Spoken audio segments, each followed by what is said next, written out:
રાજ્યમાં હળવાથી ભારે વરસાદની આગાહી કરવામાં આવી છે।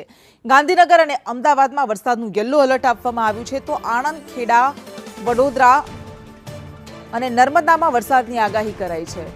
ભરૂચ, સુરત, ડાંગ, નવસારીમાં વરસાદનું યલો એલર્ટ અપાયું છે। વલસાડ, તાપી, સુરેન્દ્રનગરમાં વરસાદનું યલો એલર્ટ, જામનગર, પોરબંદર, દ્વારકામાં વરસાદનું યલો એલર્ટ આપવામાં આવ્યું છે। ગીર સોમનાથ, બોટાદ, દીવમાં વરસાદનું યલો એલર્ટ, બનાસકાંઠા, પાટણમાં કરા સાથે વરસાદની આગાહી કરાઈ છે। મહેસાણા, સાબરકાંઠા, અરવલ્લીમાં પણ વરસાદની આગાહી, આ ઉપરાંત દાહોદ, મહીસાગર, પંચમહાલ, છોટાઉદેપુર, રાજકોટ, જૂનાગઢમાં વરસાદની આગાહી કરાઈ છે।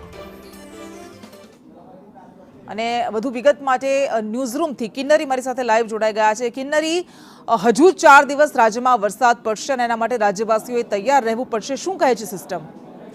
બિલકુલ કૃષ્ણા, જણાવવા માંગીશ, વિંડીના માધ્યમથી જ બતાવવા માંગીશ કે જે પ્રમાણે અત્યારે આખા ગુજરાતની ઉપર એક વરસાદી સિસ્ટમ જોવા મળી રહી છે, જે વેસ્ટર્ન ડિસ્ટર્બન્સ સર્જાયો છે રાજસ્થાન તરફ, જે સાયક્લોનિક સર્ક્યુલેશન જે છે તેના કારણે થઈને અત્યારે આખા ગુજરાતની ઉપર વાદળ છવાયેલા જોવા મળી રહ્યા છે।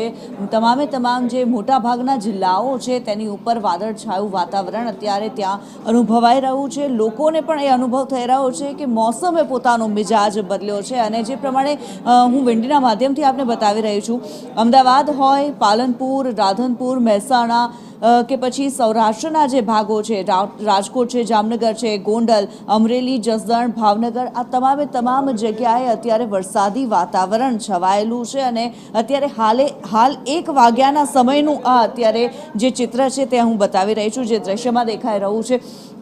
વિંડીની અંદર સ્પષ્ટપણે જોવા મળી રહ્યું છે કે કચ્છની ઉપર, સૌરાષ્ટ્રમાં ઉપરાંત જે ઉત્તર ગુજરાત અને દક્ષિણ ગુજરાતના જે ભાગો છે તેના ઉપર એક વાદળનું આખું ઘટાટોપ જાણે છવાયું હોય તે પ્રકારના દ્રશ્યો અત્યારે જોવા મળી રહ્યા છે। અને મહત્વપૂર્ણ રીતે જો વાત કરવામાં આવે, આગામી 4 દિવસ હજી પણ વરસાદની આગાહી કરવામાં આવી છે। ઉપરાંત જો કચ્છની વાત કરવામાં આવે, કચ્છની અંદર કરા સાથે વરસાદ વરસી શકે છે।